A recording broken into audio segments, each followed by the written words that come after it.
Ahora Shabbat Shalom, hermanos, voy a decir Shema. Shema Israel, Adonai Eloheinu, Adonai Echad. Ahora en español.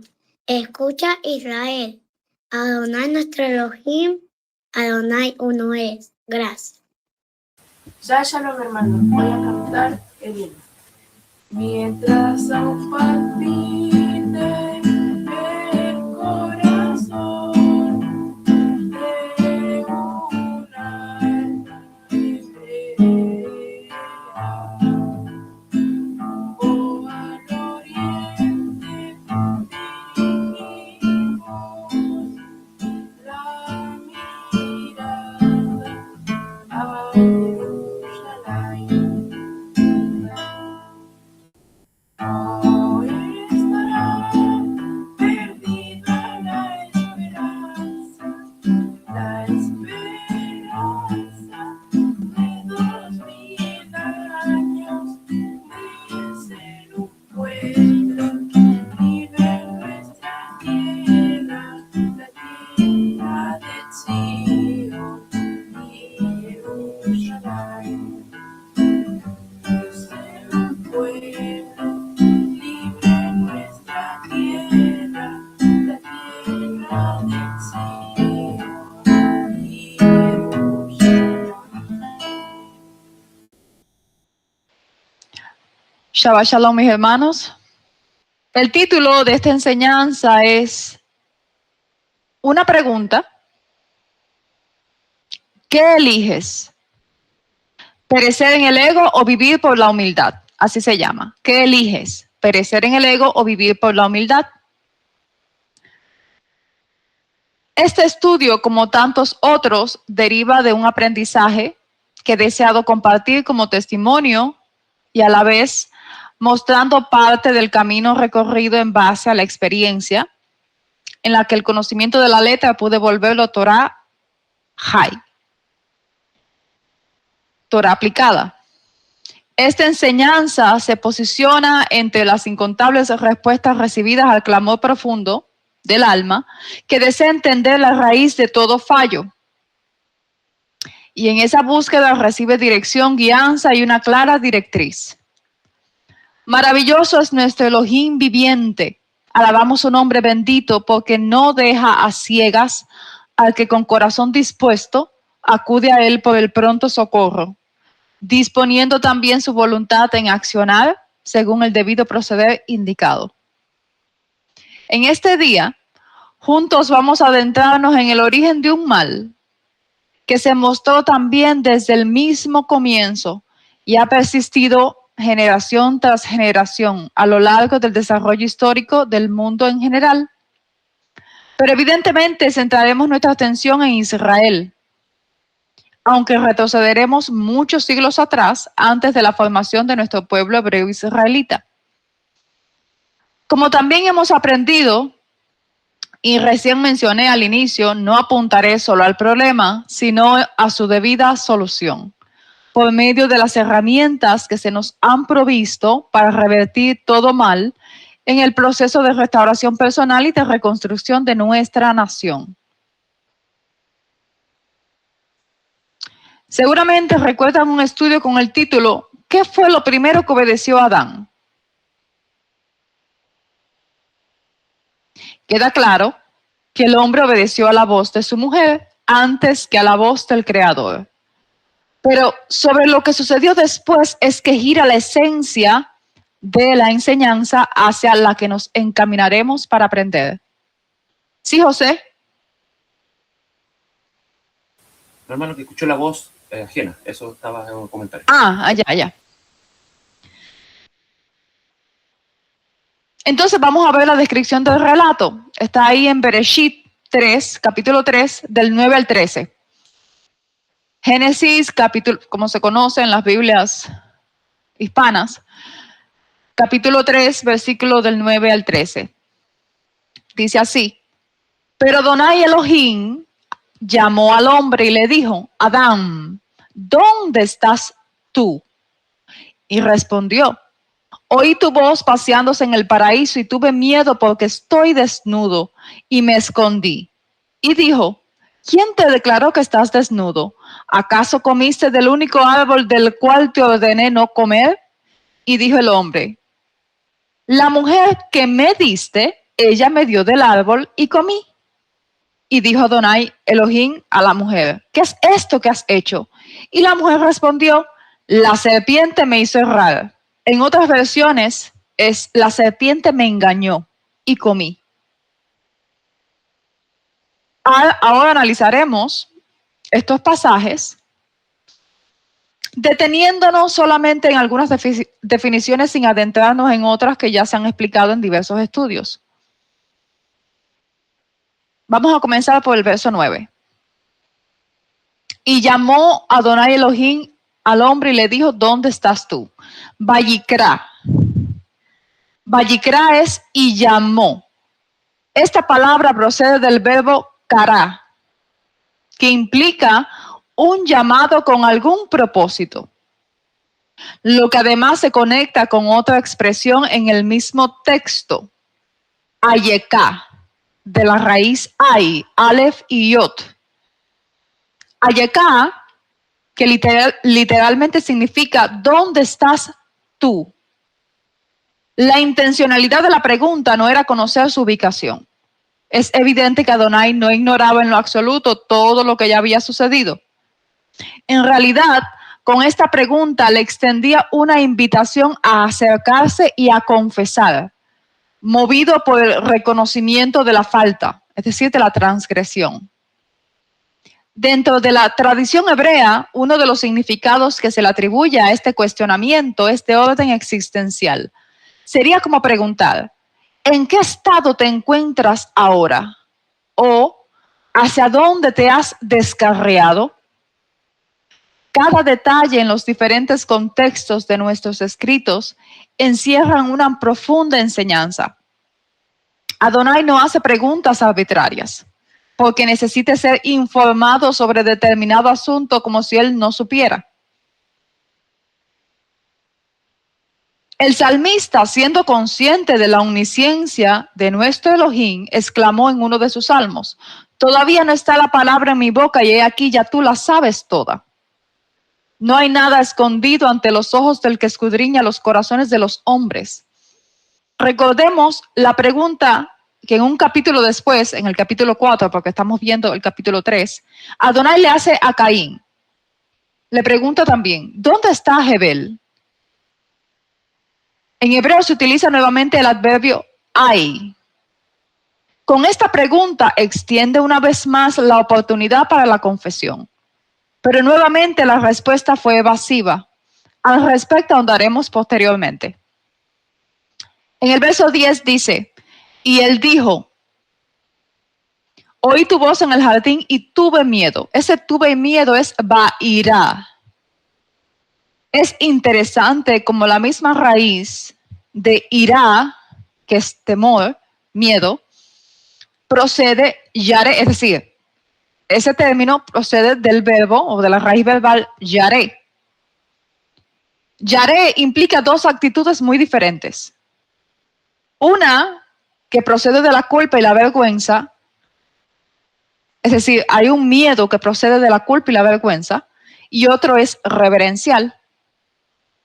Esa primera actitud se trata de un miedo que hace huir, esconderse. Es egocéntrico, porque se enfoca en las consecuencias del acto y se ve a sí mismo expuesto, vulnerable, desnudo. Por eso el intento de tapar la falta.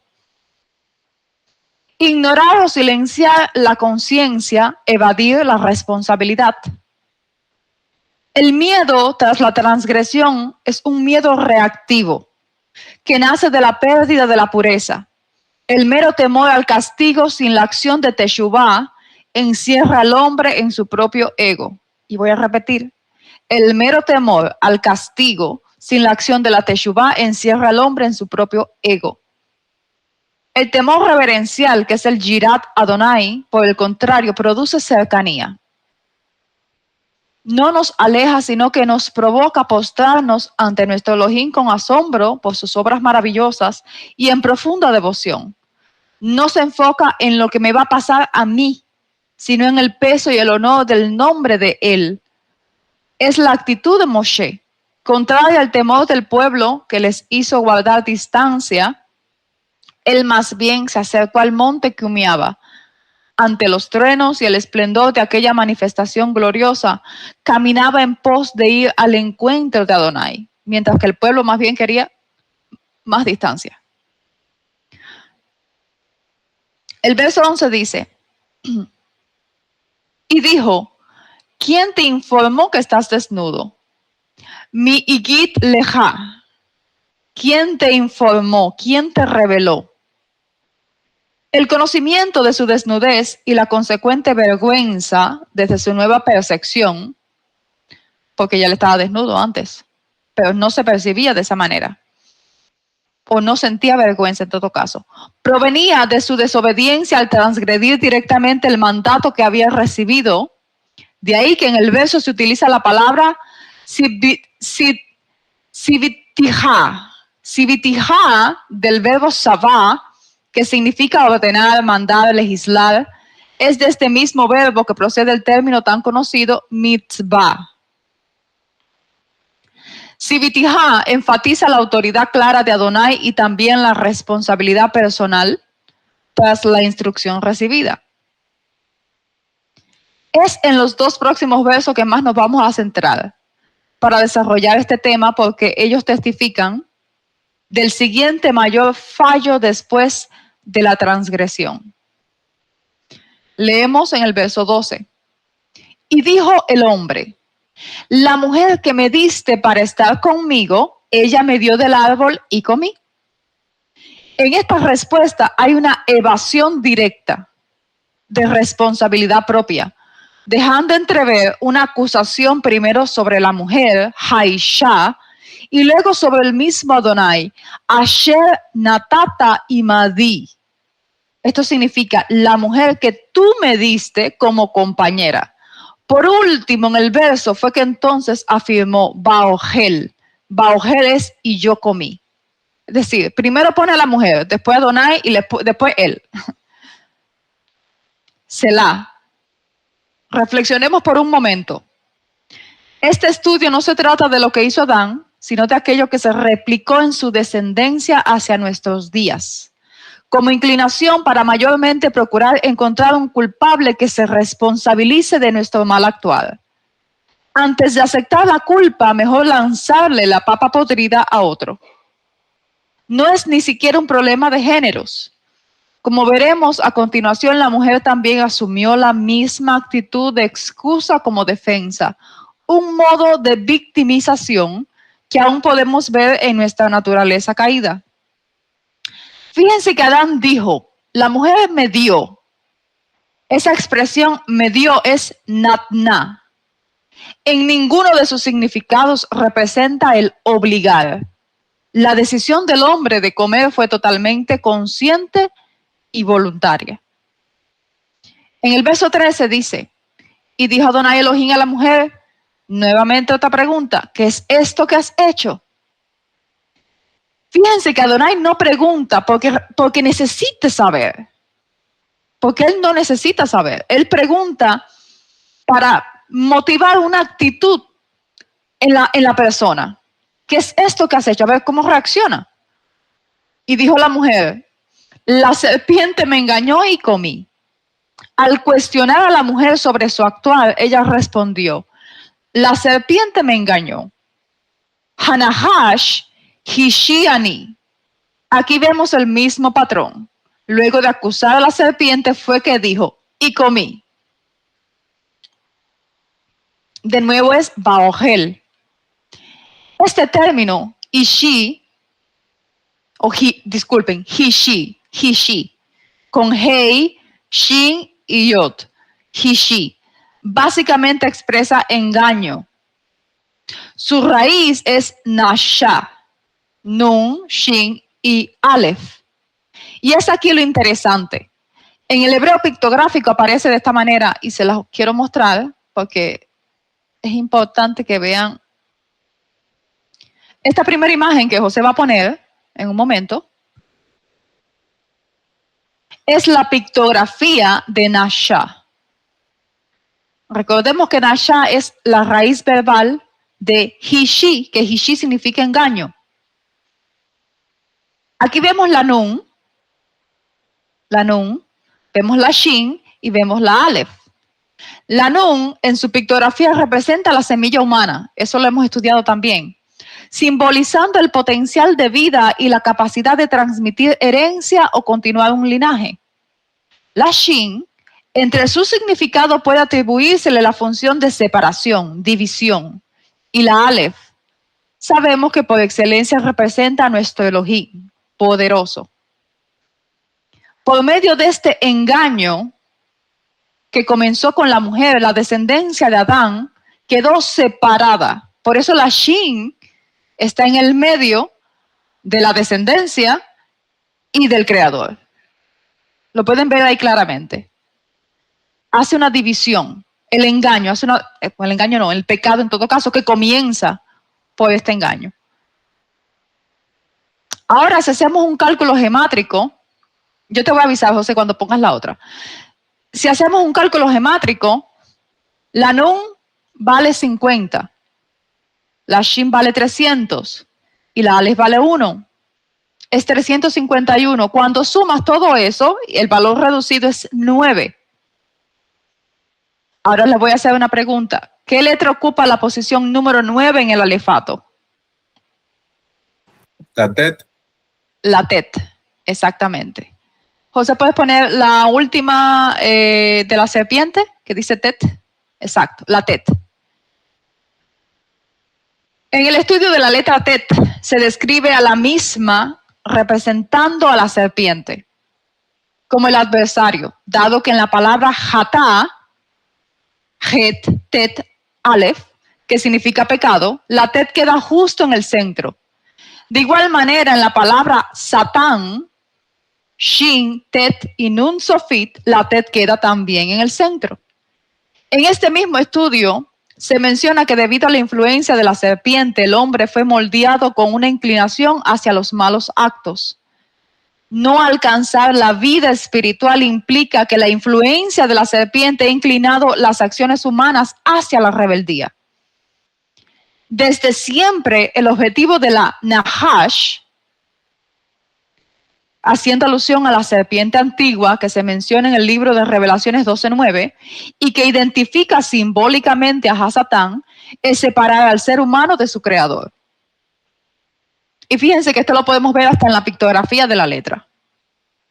Y dice así, ese verso que cité en Revelaciones 12:9, y fue lanzado afuera aquel gran dragón, la serpiente antigua que se llama el Satán, el cual engaña a todo el Haolam Hasé, el mundo entero, fue arrojado en tierra y sus malachim fueron arrojados con él.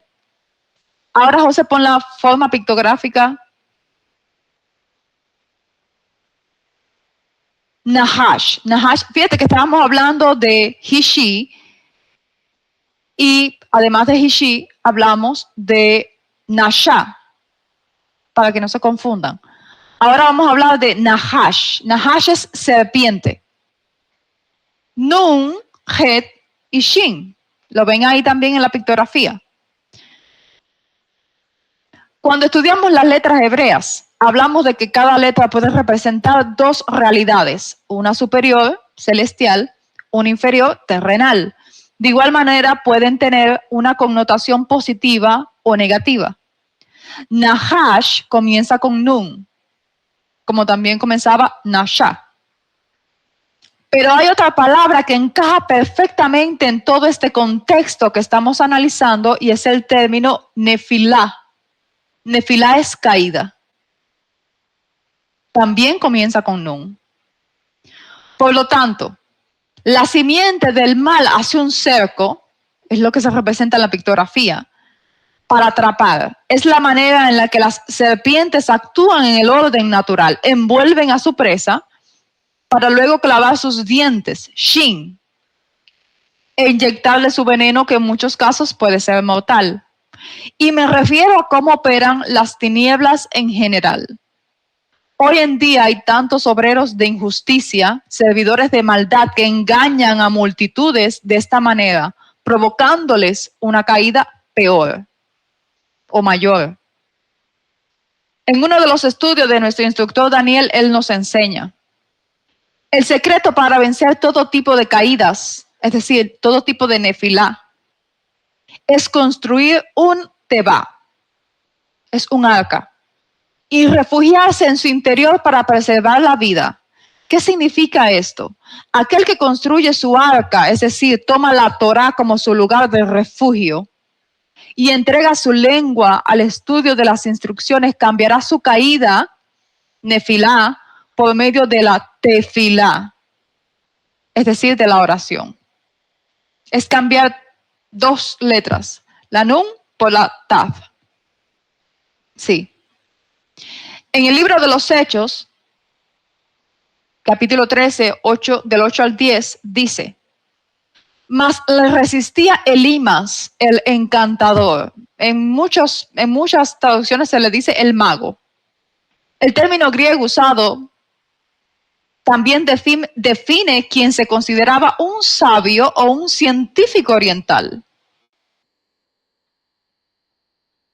Procurando apartar de la emuná, es decir, Elimas, procurando apartar de la emuná al procónsul, entonces Shaul, el benjamita Shaul, lleno del Ruach HaKodesh, poniendo en él los ojos, le dijo: oh, lleno de todo engaño o astucia y de toda maldad, ven del Satán, es decir, hijo del Satán, enemigo de toda Sedec, de toda justicia, no cesarás de trastornar, es decir, distorsionar los caminos rectos del Adón, porque eso es lo que hace el engaño, distorsiona, tuerce. Y hablando de distorsionar, en el cálculo gemátrico que hicimos hace un momento de la palabra Nashá, que significa engaño, relacionamos el resultado 9 con la tet. Pero este número es también el valor reducido de la palabra emet, que significa verdad. ¿Cómo dos términos opuestos pueden tener el mismo valor gemátrico? Engaño, verdad. Bien que esto no es casualidad, como no lo es ningún minucioso detalle de nuestras escrituras.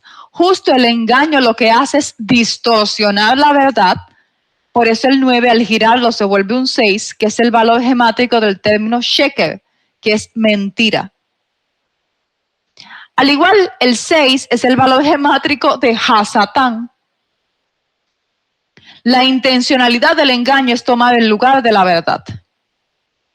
Es lo que ha sucedido, como está escrito: este mundo yace bajo el engaño del maligno. Dado que quien es el anti-Mashiach, JC, ha usurpado como falso salvador el lugar que le corresponde solamente al Redentor de Israel, Yeshua. Pero, así como el mismo veneno de la serpiente es usado para crear un antídoto de nuestro Goel, o en todo caso, nuestro Goel declaró en Juan, Yohanan, capítulo 3, 14 y 15. Y como Moshe levantó la serpiente en el desierto, así es necesario que el Ben Adán sea levantado para que todo el que cree en él no se pierda, sino que tenga vida eterna. Aunque me gustaría seguir abordando más detalles al respecto de este tema, pero continuemos con la línea de enseñanza que iniciamos. Exacto. La emet anula la mentira. Una y otra vez,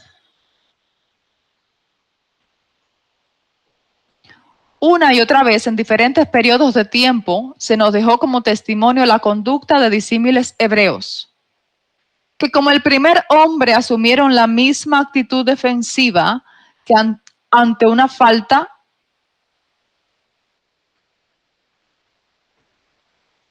es decir, la misma actitud defensiva ante una falta. Y esto es excusarse, procurar librarse de toda culpa, por lo general dirigiendo la atención a alguien más. Y ahora vamos a ver ciertos ejemplos. En Éxodo capítulo 32, versículos 19 y 24, dice así: tan pronto como Moshe se acercó al campamento y vio el becerro y el baile, se llenó de ira. y lanzó las tablas de sus manos y las quebró al pie del monte. Tomó el becerro que habían hecho y lo quemó. Lo molió y lo hizo polvo y lo esparció sobre el agua e hizo que los israelitas la bebieran. Moshe le dijo a Aarón, ¿qué te hizo este pueblo que has traído un pecado tan grande sobre ellos? Aarón dijo, no se enoje mi amo. Tú sabes que este pueblo está inclinado al mal. Ellos me dijeron, haznos un Elohim que nos dirija. Que este hombre Moshe que nos sacó de la tierra de Misraim, no sabemos qué le ha sucedido. Así que yo les dije, todo el que tenga oro que se lo quite. Ellos me lo dieron y yo le eché al fuego y salió ese becerro.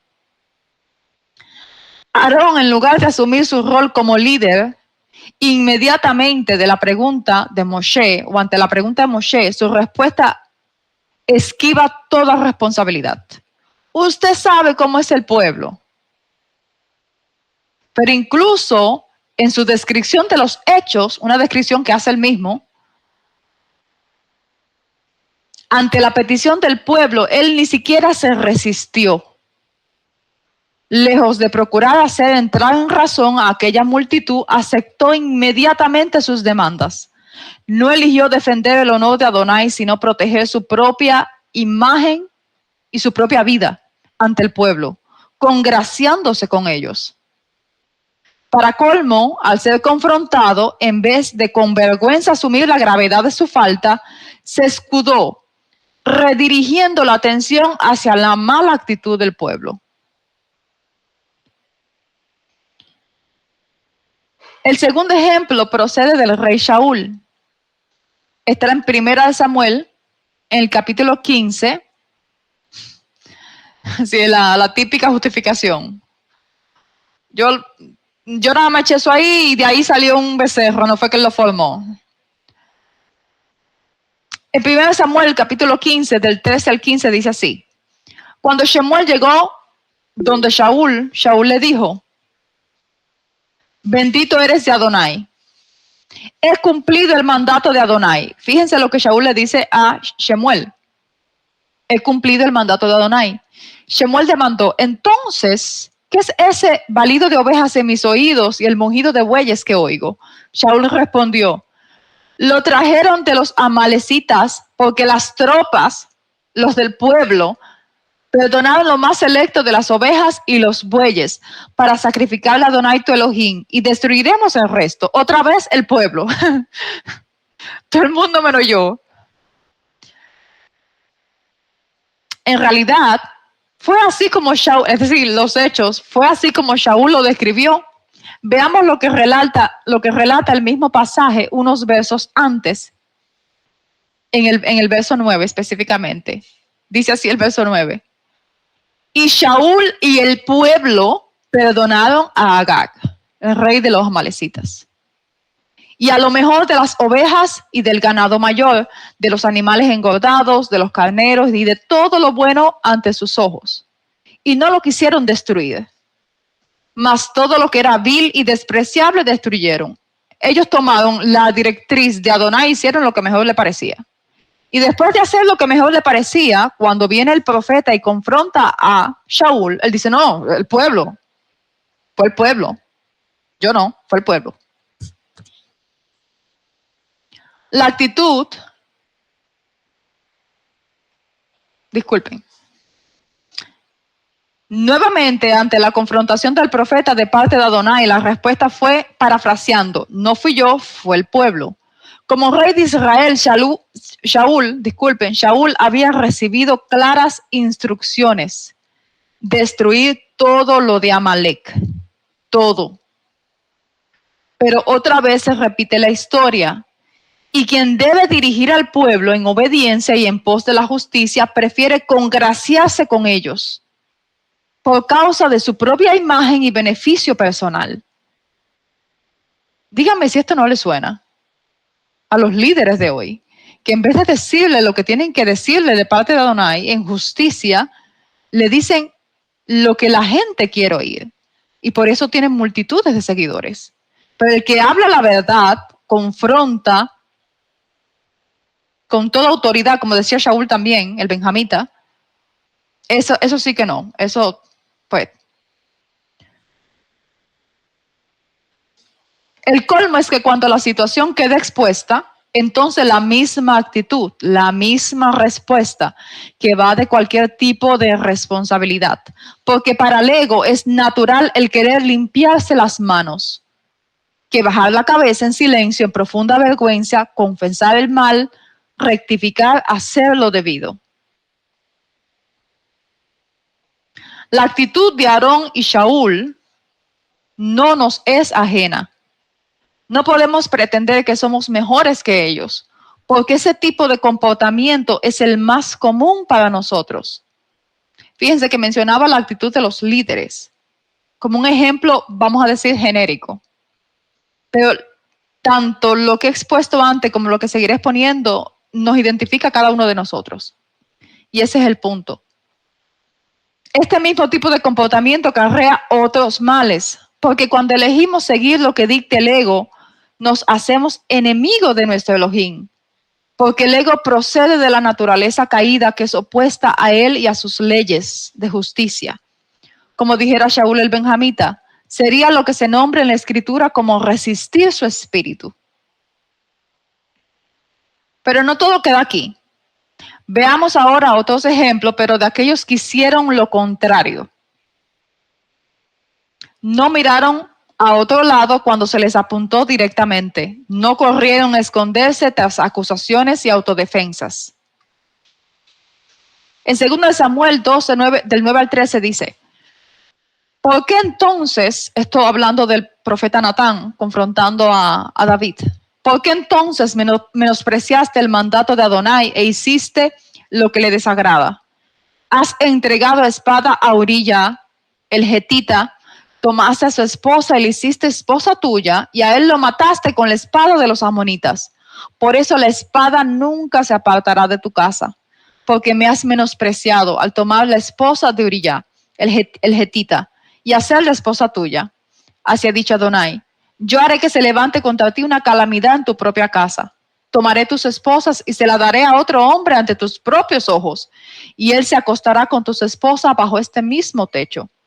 Tú actuaste en secreto, pero yo haré que esto suceda a la vista de todo Israel y en pleno día. Ahora, ¿cuál fue la actitud de David? Continúa el verso. David le dijo a Natán, soy culpable delante de Adonai. Lo primero que hizo, soy culpable delante de Adonai. Y Natán le respondió a David, Adonai ha perdonado tu pecado, no morirás.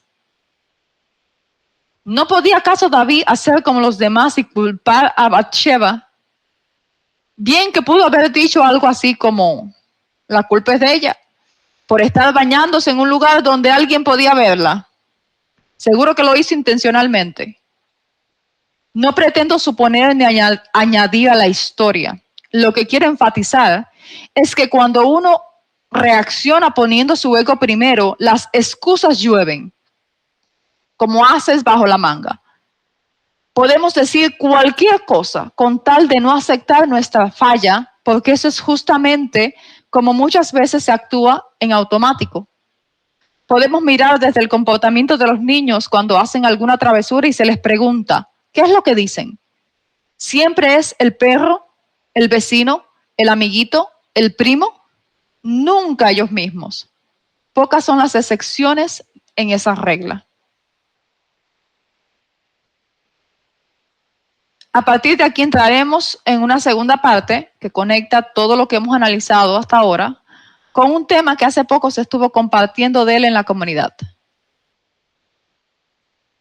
Y es sobre la frustración. Seguro se preguntarán qué tiene que ver lo uno con lo otro. Pues como les comenté al principio, este estudio procede de la respuesta a un clamor que hice cuando me vi repetitivamente cayendo en un estado de aflicción. He aprendido que ante el sufrimiento hay que examinar nuestras propias acciones. Así que al autoanalizarme en oración, la claridad llegó y entendí que la raíz de lo que me sucedía estaba en la frustración. Así que al adentrarme en determinar las causas de ese estado, me encontré con el mismo detonante que provoca que culpemos a otros en vez de limitarnos a aceptar y corregir nuestras propias acciones. ¿Qué nombre creen que lleva este mal? Les pregunto. ¿Qué creen que puede detonar ambas acciones? Tanto el entrar a la defensiva y culpar a otros como frustrarnos. ¿Ego? ¿Quién habló? No veo. Yo. Ah, sí, exacto, el ego. De hecho, cometí un error que fue decirle el título. Básicamente, no por nada, hace no mucho tiempo atrás, Adonai me mostró algo. Mientras más ego, más sufrimiento. Podría ahora además decir, mientras más ego, más frustración. Y quiero que tengan esto presente, mientras más ego, más frustración.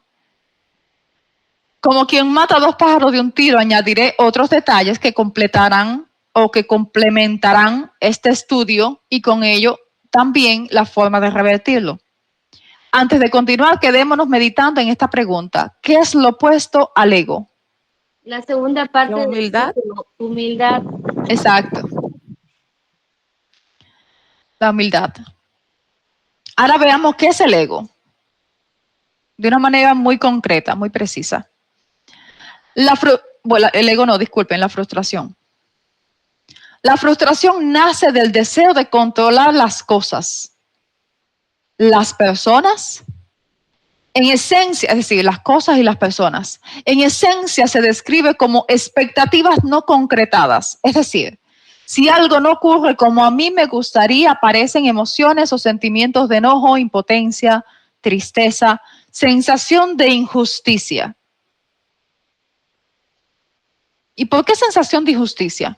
Hay ciertos contextos, ciertas situaciones, vamos a decirlo así, donde uno se ve esforzándose en lograr algo que tiene que ver, por supuesto, con otra persona, con otras personas, y la otra persona no están cooperando. Entonces tú sientes como que tu esfuerzo no es efectivo porque los otros no están haciendo lo que tú esperas que ellos hagan. Por eso, sensación de injusticia, ¿no? Como que no es justo que yo me esfuerce tanto cuando la otra persona pues no hace lo mismo. De ahí viene también la frustración. La actitud de queja e ingratitud de nuestro pueblo fue movida en gran medida porque la realidad de lo que estaban viviendo y de cómo iban sucediendo los hechos no eran como ellos esperaban. Al no ser guiados directamente a la tierra prometida y tener que pasar por un desierto árido y sin agua, rodeados de peligro, el deseo de control emergió. Volvamos a Egipto. Llegaron incluso a sugerir. Luego, hagamos un Elohim que nos guíe. De ahí el becerro de oro. Vez tras vez, en sus actitudes vemos sus expectativas insatisfechas. ¿Expectativas de qué? De cómo debía ser el trayecto, de cómo debía ser su comida, de cómo debía ser Adonai con ellos. Este mal interno persistió hasta llegar también a pedir, tiempo después, que se les diera un rey para liderarlos, así como lo tenían las demás naciones, porque ellos querían ser como las demás naciones, rechazando el liderazgo de nuestro Elohim. Este mal se arraigó en el corazón de muchos hebreos. Es justo por ello la necesidad de pasar por tantas adversidades como un fuego de purificación. Necesitamos las adversidades. Nosotros mismos lo buscamos. Pero ya de esto hemos hablado muchas veces. Lo menciono en este contexto porque al identificar la raíz es preciso conectar los hilos. Concientizar y aceptar la realidad de nuestra propia condición torcida, rebelde, requiere de humildad. Cuando el ego nos dirige, no vemos más allá de nuestros propios intereses. Es nuestra piel lo que más nos importa porque pretendemos que todo se ajuste a nosotros, llegando incluso a la presunción de que también el cielo nos responda según nuestro agrado. No sé si pueden ver cómo cada cosa se entrelaza. La frustración no es independiente o indistinta de la actitud defensiva que asumimos ante nuestros propios errores. Les pondré un ejemplo para dar más claridad al asunto. Suele pasar que en nuestra interacción con los demás esperamos que actúen y nos hablen de determinada manera. Cuando no resulta como nos parece mejor a nosotros, entonces por lo general inmediatamente entramos en ese modo defensivo o evasivo, donde nos sentimos las víctimas. Si nos llaman a cuenta por nuestro propio fallo, pues la salida más fácil es responder, pero tú también haces lo mismo. O me enojé porque tú lo estabas. Te grité porque tú me gritaste. Tú fuiste quien comenzó todo. Y la lista sería interminable. El ego exige, todo tiene que ser como yo quiero, si no las cosas no están ni estarán bien. No siempre esta manifestación es así de evidente. Por eso es tan peligrosa. Porque el mal es sutil. Tantas veces me he visto reaccionar de esta manera en automático. Y el peligro del automático es que ni tú mismo te das cuenta. Porque ya está tan arraigado cierta respuesta, cierta reacción, que ya actúas así y no te das cuenta que estás actuando mal. ¿Cómo fue que paré esto? Deteniéndome, valga la redundancia, para realmente entender y así identificar el detonador detrás de cada conflicto o de cada malestar externo o interno. Pero entonces, ¿cuál es la cura? Ya lo mencioné antes, aprender verdadera humildad. Y una manera de desarrollarla es evitar totalmente la justificación. Procurar día tras día, independientemente de lo que hagan los demás, no usar el mal actuar del otro para excusar el mío propio. Quiero detenerme en algo. Todo esto pareciera que, bueno, sí, ya solo hemos dicho, eso yo lo sé, evitar la justificación. Yo misma me di cuenta, hay algo en este tipo de actitud que pasa desapercibido. Y es que, independientemente que uno ya sabe que no se debe justificar, pero cuando uno conoce, y voy a tocar también ese ejemplo, cuando uno conoce, por ejemplo, vamos a decir en un conflicto donde ambas partes tienen cierta, cometieron cierto error. O bueno, no, mejor no explico eso ahora porque me adelantaría. Ya llegaré ahí. Si nos indican un mal proceder, hacernos responsables sin lanzar la pelota, incluso si la otra persona está actuando mal. Básicamente era lo que iba a hablar. Porque entonces la plática se vuelve en quien se lleva la razón en un ring de egos. Cada uno de nosotros tenemos una responsabilidad individual de hacernos cargo de nuestro crecimiento y de la debida rectificación. Es decir, aunque yo conozca que el otro puede equivocarse, si es de mi error del que se está hablando, ¿por qué menciono el de él? ¿Por qué menciono el del otro? Si están hablando de mi error. Y eso es muy común. Eso es lo que quería explicar, ¿no? Es demasiado común.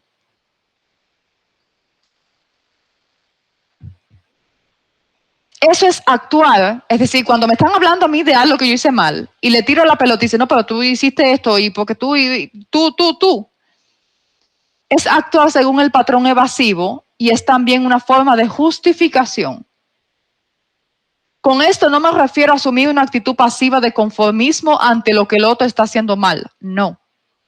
Hemos estudiado lo que significa la palabra hermano. Así que nos corresponde por igual acercarnos y alertar de cualquier fallo al blanco del que seamos testigos. Pero aprender cuándo hacerlo y cómo hacerlo es también importante. Cuando se trata de un fallo mío, no tengo por qué mencionar el fallo del otro, es el mío. En ese momento soy yo la que está digamos que en cuestionamiento. Ante cada situación es bueno preguntarnos, ¿qué parte de esto es una realidad que debo aceptar? Ejemplo, determinado proceso, actitudes y comportamientos de otros. Hay cosas que hay que sencillamente aceptarlas. ¿Por qué? Porque forman parte del proceso del otro y yo no me puedo meter en el proceso del otro. Yo no puedo obligar, yo no puedo forzar, yo no puedo empujar a nadie a que haga lo debido. La otra pregunta es, ¿qué está en mis manos? Ejemplo, ¿qué es lo que está en mis manos? Mi reacción. Yo no puedo controlar la reacción del otro, puedo controlar mi reacción, mi forma de comunicar. ¿Dónde veo la mano de Adonai en lo que me pasa? Sería la tercera pregunta. Es decir, las cosas que vivimos tampoco son aleatorias. Forman parte de nuestro crecimiento. Un conflicto puede verse como algo horrible, terrible, que causa estrés, que causa que no puedo dormir, que no puedo comer porque mira esto, o puedo ver lo que aprendo de aquí, que puedo mejorar yo de esta situación, ¿qué me indica a mí? ¿Qué me indica a mí que yo puedo hacer para mejorar? No que le indica al otro, porque el otro tiene su trabajo. Yo no controlo si el otro ve lo mismo que veo yo. Yo no controlo si el otro concientiza, reflexiona, hace techubá. Yo no puedo controlar eso. Por eso la pregunta tiene que ser dirigida hacia mí. Entonces, en cada situación puede haber una oportunidad para aprender a desarrollar confianza, sinjá, gratitud en las dificultades, dominio propio, paciencia y humildad. Ahora recuerdo que una de las respuestas justamente de la parte final del estudio en el que estamos de la Zarat, Clarita decía que no debemos orar para que Adonai nos cambie las circunstancias, porque las circunstancias están como están por algo. En vez de pedirle, cambia esta circunstancia, estoy sin trabajo, cambia esto, qué sé yo, mi mujer me vuelve loco, cambia, es ¿qué aprendo yo de esto? Porque si están las cosas como están, es por algo. Y casi siempre es más fácil decir, no, es por el otro, no soy yo no, es el otro. El humilde no se sobresalta enseguida, calla, medita, acepta, confiesa, rectifica. El ególatra se defiende, se enoja, minimiza su comportamiento, toma distancia, no para reflexionar, sino con la idea de que es él la víctima. Recordemos siempre la actitud de estos dos reyes, Shaul y David. Ambos transgredieron instrucciones directas y cosas graves, serias. Pero uno, a diferencia del otro, no aceptó su culpa inmediatamente. Como el primer Adán le fue fácil encontrar a quien responsabilizar. No por nada, el desarrollo y el final de la historia de ambos es tan distinto. No importa quién se acerque a corregirnos, tengamos esto presente.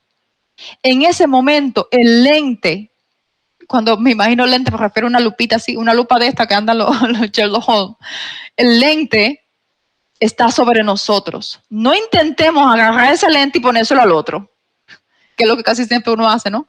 No, dame acá que soy yo el que te voy a analizar a ti, tú no me analizas a mí. Mejor, en silencio, escuchemos lo que se nos tiene que decir y aceptemos nuestro propio error. En esos casos donde hay equivocaciones de ambos lados, entender que no debemos de ninguna manera tratar de controlar cómo reacciona el otro es un gran paso que siempre trae shalom. La shalom se hace o se logra de acuerdo a cómo se maneja cada situación. No porque la situación se resuelva. Yo tenía esta idea errada en mi cabeza de que la shalom es cuando, yo me acerco, la otra persona, yo pido disculpas, él me pide disculpas, listo está. No, las cosas no son así, no siempre son así. Esto nos libra de un peso enorme porque no se incentiva el conflicto. Incluso aunque hayan diferencias y desacuerdos que no se arreglan de manera inmediata. Nuestra rectificación no depende de si la otra parte hace lo que es debido. Nos corresponde dar cuenta de nuestros actos, no de los actos ajenos. Eso significa disculparse aunque el otro no lo haga, sin quedarnos esperando a ver cuándo lo hace. Trabajar en uno mismo con el propósito de hacer el debido proceder en cada momento. ser un buen ejemplo, pero no por orgullo, para de alguna manera alimentar el ego y decir después, no, yo soy más santo que tú porque yo me disculpé y tú no. No. La motivación es por igual importante y en nuestro caso siempre debe ser la de reflejar el carácter justo, bueno y paciente de nuestro Padre. No se vence la oscuridad con oscuridad, ni el mal con otro mal, sino por el contrario. El que es la luz verdadera y vino a este mundo sumergido en tinieblas, aunque tantas veces fue tratado injustamente, jamás respondió ni actuó como ellas. Finalizo con una cita que remarca el propio ejemplo que nos mostró nuestro Elohim y Redentor Yeshua. En primera de Kefas, mal llamado Pedro, dice así en el capítulo 2, versículos 17 y 23. Honren a todos, amen a los hermanos, respeten a Elohim. Honren al rey, siervos, estén sujetos con todo respeto a sus amos, no solamente a los que son buenos y comprensivos, sino también a los severos, porque esto es aceptable. Si alguien soporta aflicción y padece injustamente por motivo de su conciencia para con Elohim, porque ¿qué de notable hay si soportan cuando los abofetean por cometer pecado? Pero si los soportan cuando hacen el bien y los afligen, eso sí es aceptable delante de Elohim. Pues para eso los llamaron, porque también el Mashiach sufrió por ustedes, dejándoles un ejemplo para que sigan sus pisadas. Él no cometió pecado, ni fue hallado engaño en su boca. Cuando lo maldecían, él no respondía con maldición. Cuando padecía, no amenazaba, sino que se encomendaba al que juzga con justicia. A nosotros, en ese mismo libro se nos indica en el capítulo 3, versículos del 8 al 11.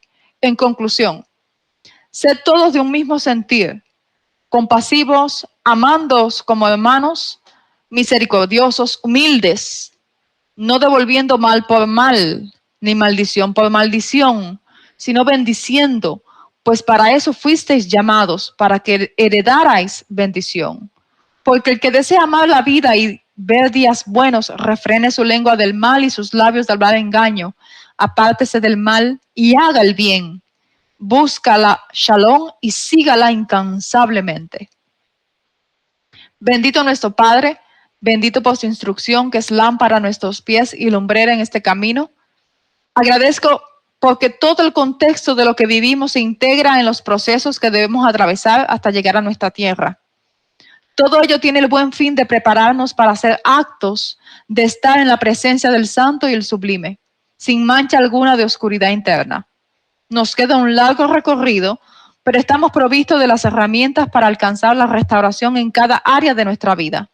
Así proseguimos firmes en esta lucha de aprendizaje y correcciones perseverantes hasta llegar a la meta. Hubiera podido decir muchas cosas, pero ¿por qué hice este estudio también de manera muy céntrica, muy concisa? Porque se ha hablado mucho de estos temas. Quise agrupar ciertos detalles, llevarlo a una experiencia, porque es como cuando, si sabes algo, es bueno, pero si sabes algo, lo usas y ves resultados, eso es excelente. Entonces, cuando apliqué esto que les compartí, y al ver resultados, porque vi resultados y resultados maravillosos, por eso dije, esto tengo que resumirlo y compartirlo de tal manera que llegue también así como una píldora de esta pequeña, pero que pueda hacer un buen efecto. Shalom a todos mis hermanos.